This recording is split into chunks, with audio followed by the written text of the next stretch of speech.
MRPS ఆవిర్భావ దినోత్సవ MRPS వ్యవస్థాపక అధ్యక్షులు మందకృష్ణ మాదిగ జన్మదిన వేడుకలు కరీంనగర్ జిల్లా కేంద్రంలోని బొమ్మకల్లలో ఘనంగా నిర్వహించారు. ఎంఆర్పీఎస్ నాయకులు గోష్కి శంకర్ ఆధ్వర్యంలో ముఖ్య అతిథిగా పాల్గొన్న మాజీ జెడ్పీటీసీ సభ్యురాలు పురుమల్ల లలిత ఎంఆర్పీఎస్ జెండాను ఎగరవేశారు. అనంతరం కేక్ కట్ చేసి మిఠాయిలు పంచిపెట్టారు. ఈ కార్యక్రమంలోని ఎంఆర్పీఎస్ నాయకులు సముద్రాల అజయ్, గోష్కి అజయ్, జక్కెనపల్లి శంకర్, గాలిపల్లి లక్ష్మణ్, బెజ్జంకి ఎల్లయ్య, ఎగందుల మల్లేశం, గోష్కి నర్సయ్య, గాలిపల్లి శ్రీనివాస్, సోమిడి సంపత్, గాలిపల్లి పరశురాములు తదితరులు పాల్గొన్నారు.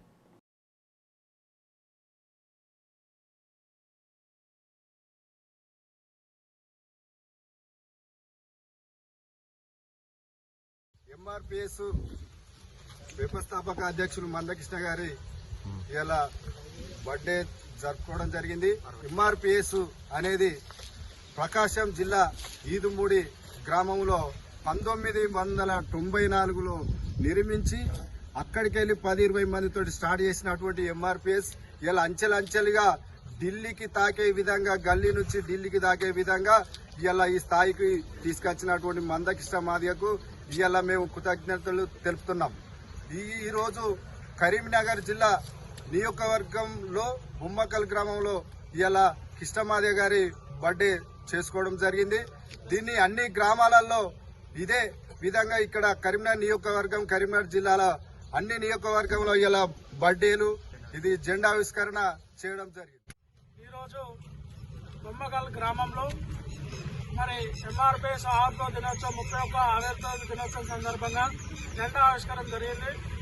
ఇది గౌరవశ్రీ మందకృష్ణ మాదిగ గారు పద్మశ్రీ అవార్డు గ్రహీత అయిన 60వ జన్మదిన సందర్భంగా ఆయనకు జన్మదిన శుభాకాంక్షలు తెలుపుకుంటూ మరి ఎంఆర్పీఎస్ 1994లో స్టార్ట్ అయిన ఉద్యమం 31 సంవత్సరాలు నిరంతరంగా అన్ని కులాలకు, ఒక మాదిగ కులం కాకుండా అన్ని కులాలకు అండగా ఉన్నది ఒక దండోర ఉద్యమమే.